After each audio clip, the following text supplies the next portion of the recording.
Everybody, brace yourselves, because we are going to be reviewing what many people consider to be one of the worst Best Picture winners of all time. Yeah. And it is Crash, a movie that controversially won Best Picture over movies, like Munich, Capote, and most notably Brokeback Mountain. And some people couldn't believe that this won over Brokeback Mountain, because Brokeback Mountain, I mean, if you really look at it, since then, Brokeback Mountain, and I know it's about the gay cowboys, I know some people in my school might frown at this, but Brokeback Mountain, overall, since its release, is more relevant than this. Far more relevant. Mainly because it didn't win. But Ang Lee won Best Director, though. At least he won that. And the crazy thing about this movie is that it won Best Picture at the Oscars, but it wasn't even nominated for the Golden Globes, which is even stranger. Most of the time, if you're nominated for a Golden Globe, it's a really good chance to get nominated for an Oscar. This movie wasn't, and it was for an Oscar, and it won too, and it shocked a lot of people, and a lot of people were mad. Even the director didn't agree this movie should have won. This movie should have won Best Picture. Deadpool himself said, I forgot exactly what he said. I think either if Deadpool or Logan didn't get nominated, then he was gonna burn every single copy of Crash on fire. Yeah, that's what Deadpool believes. So this movie has quite the cast. Quite a phenomenal cast. We got Sandra Bullock, Don Cheadle, Matt Dillon, William Fichtner, Brendan Fraser, Terrence Howard, Ludacris, Andy Newton, Michael Pena. Quite the cast, as you see. And this movie is all about racism, because I already did that, technically, with American History X. So we're doing it again. This time it's not quite on the nose as, it is almost, not quite, as American History X. American History X is about this dude who was part of neo-Nazis, and he eventually realizes, what he did was wrong. In the end, there's nothing he could do to stop his brother from getting killed. That was American History X. It did it in a way that wasn't super preachy, and it showed how you shouldn't, what's the point of doing all this, being this way, and it showed this. This movie is straight up preaching, just racism is bad. That's the whole movie in a nutshell. Racism is bad. The end. That's the whole movie. But I guess I have to say more than that. So I'll read you the back. It's not even a paragraph. You want to read it? Go right ahead. So, this compelling urban thriller tracks the volatile intersection of a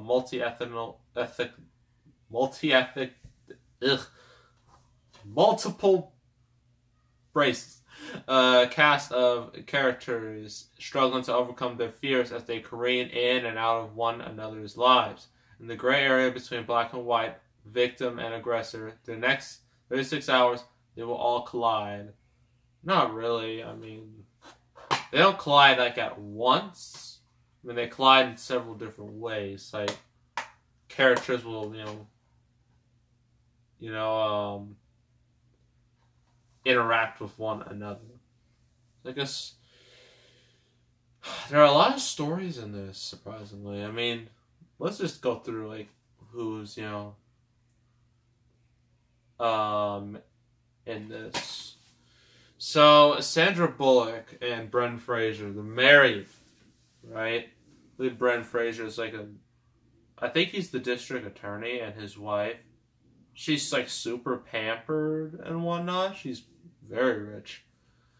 And she's one of those people who doesn't like other races. She's I don't know how to say it. She's a low-key racist. Yeah, she doesn't like blacks. She doesn't like, she's afraid of blacks. She doesn't like her locksmith, how, he has tattoos. Says, like, he's part of a gang, he's a gang in prison. That's what she believes. And, like, with her and Brendan Fraser, like, they're going to her car, and then you see, like, these other two characters, Ludacris and this other dude. They don't like white people because, like, when they're introduced, they're going out of a restaurant, they have to wait, like, an hour and a half, like, in there for, like, a plate of spaghetti, and, like, the waitress, like, already went through all the white people, but not them. So they automatically think racist, and that's actually happened to me before. Like, I was with, like, a friend, like, his mom. We were, like, at the Cheesecake Factory, and, we were there for a while. Like, we, like, one of the people there, but the other people behind us, they just got in easy. We didn't. And so my friend G, like, his mom got, like, really, really pissed off, and then we left. I was like, well, I don't feel like going there anymore. I haven't been there since. So yeah, Sandra Bullock's fears come true as Ludacris and his friend carjack them, and then they're on their way. And then while they're driving, they hit, like, this old Korean dude, right? And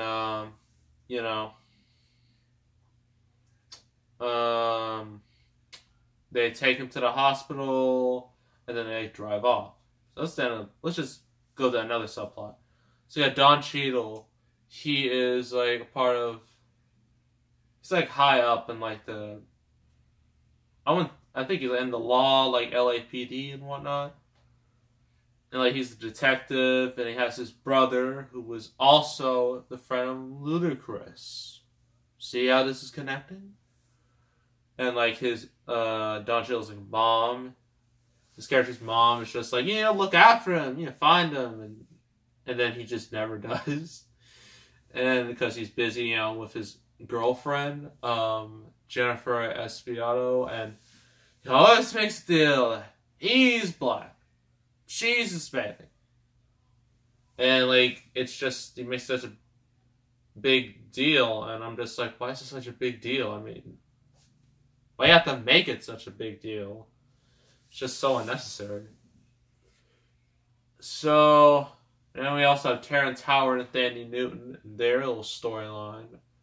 Terrence Howard is a director, a TV director and whatnot, and his wife, is there, and, like, they're driving, home from, like, I believe an award show, and they get pulled over by Matt Dillon and his partner Brian Philippi person.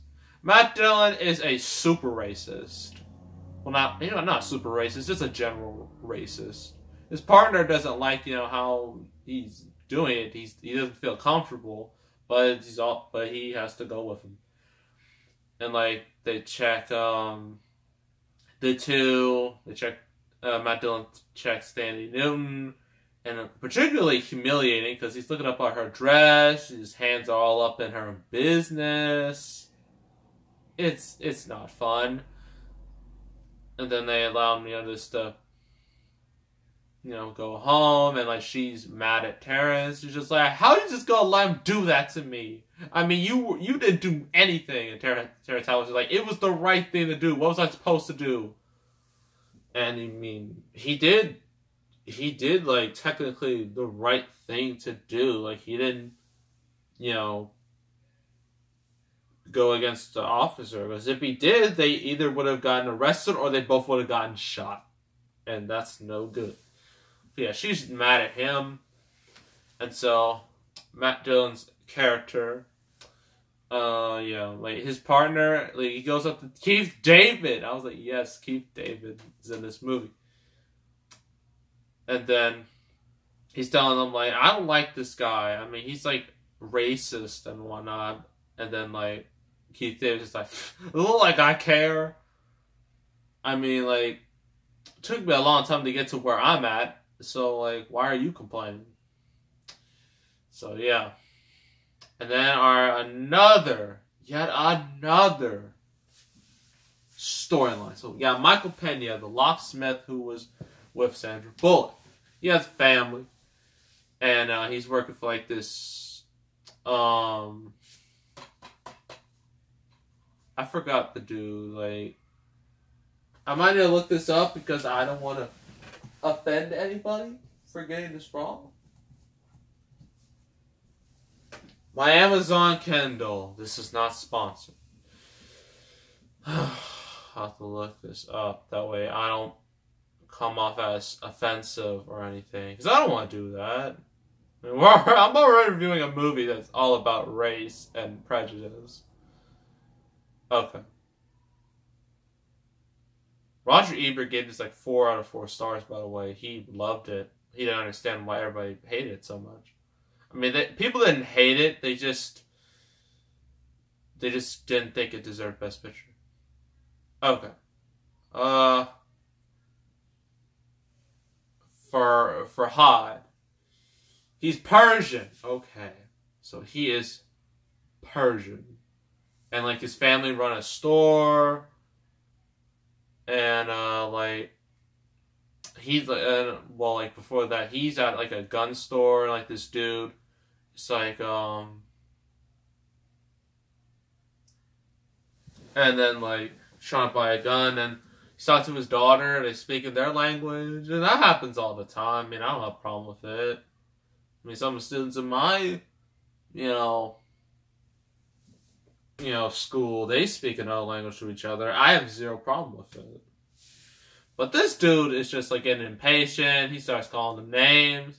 Referred him as Osama. Yeah, he went there. And then Farhad just, like, his English isn't very good, but he's trying to say like, he's an American citizen, but it doesn't work. And then the dude's just like, get out my store. I don't trust him. And, so, yeah. And so, Michael Pena's character, Daniel, yeah, he's like a locksmith, as I already said. He's trying to fix, the lock, like, on Farhad's door. But guess what? It doesn't work. Michael Pena is trying to tell him to fix the door itself. But then, like, Farhad just, like, doesn't, agree. He's like, fix the lock. And Michael Pena's like, fix the door. So they get in an argument, and then Michael Pena just walks out and just leaves. And then like next day, the store gets robbed and like graffiti's all over it. He's like real mad, and he wants to get revenge like on the dude, right? So he goes up to his house. He has a gun. He gets like a heated argument with Michael Pena. So Michael Pena has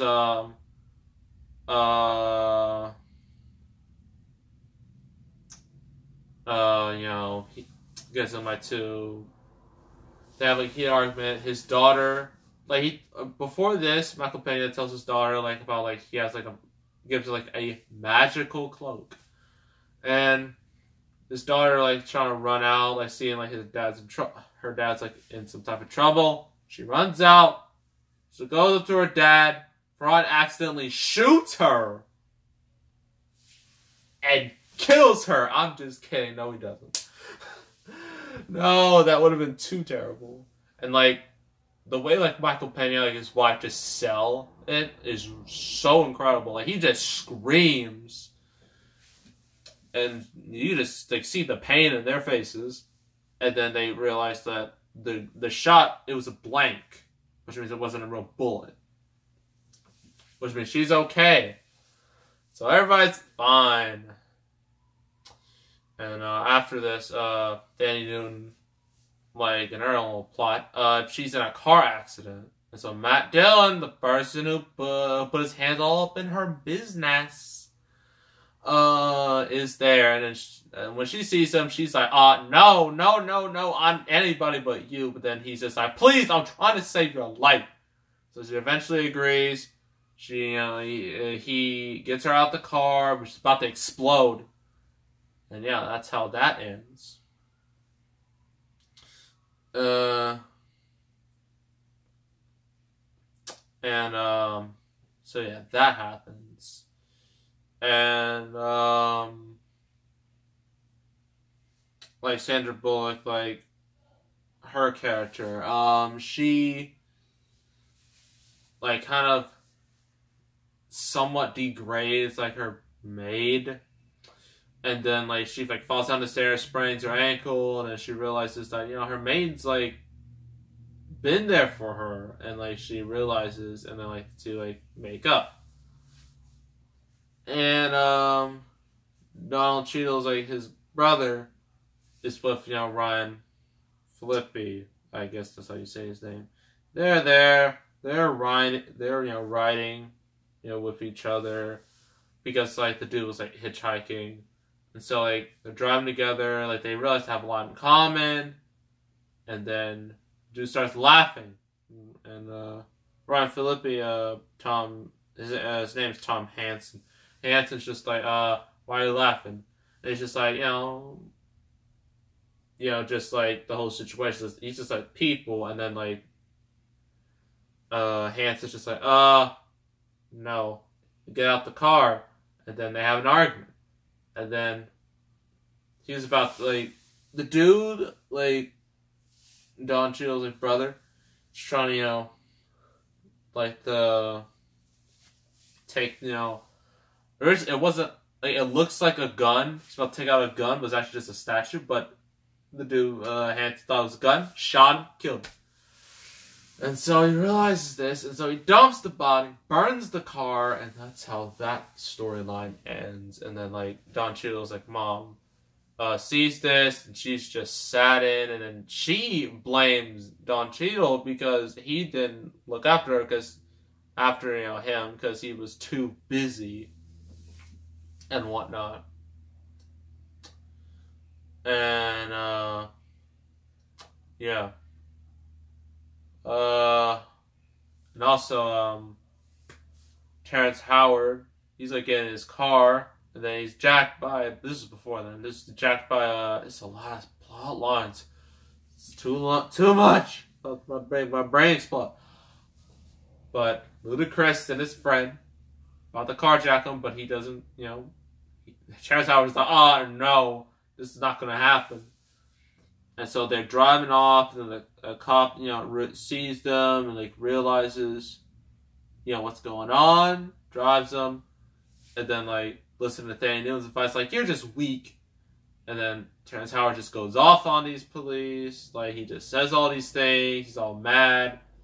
And then Tom Hansen, the dude who killed Ludacris's friend, he's trying to tell him to stop and whatnot, and then eventually he decides to just give him, like, a harsh warning, and then he drops off Ludacris, and he's just like, you embarrass me.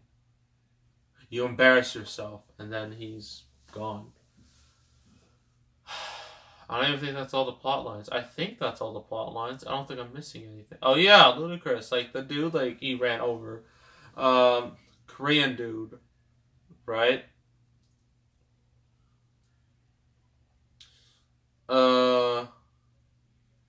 Let me read this.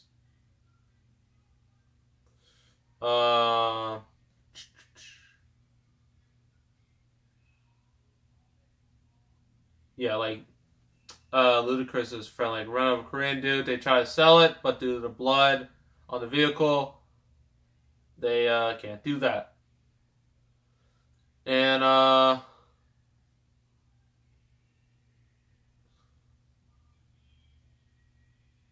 trying to read through this. I pretty much said all this.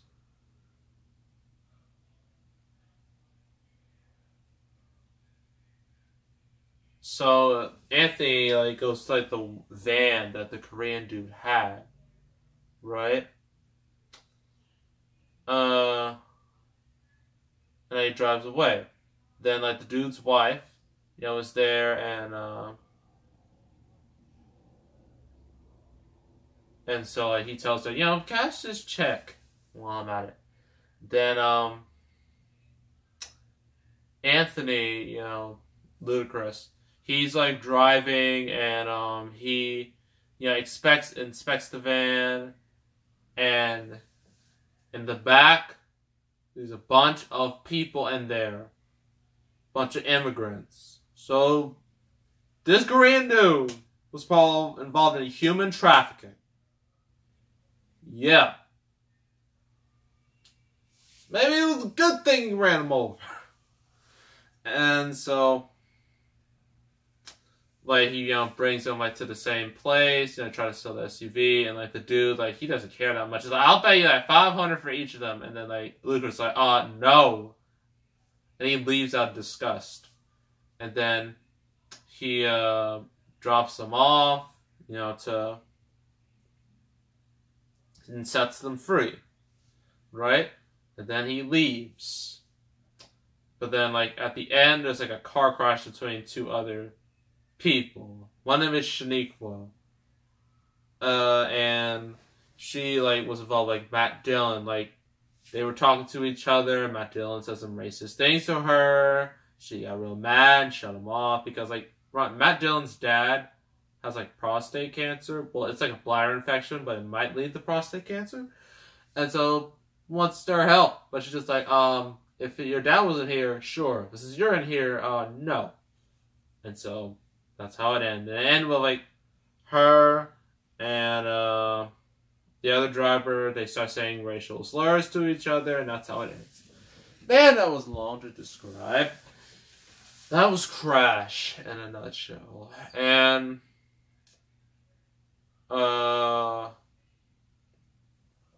so, what do I think of it? It's not a bad movie, but I could see why a lot of people were just mad at it. It does things in such a traditional way, like a somewhat cliche way. It's not terrible. It's not bad at all. It's just so by the books. Just trying to hammer in that message.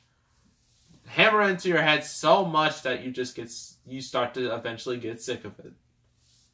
I mean, all the acting is good. Michael Pena is the best of the bunch because he's Michael Pena. And, like, the scene, as I already mentioned with him, like, is hugging his daughter as he believes, like, she got shot and killed.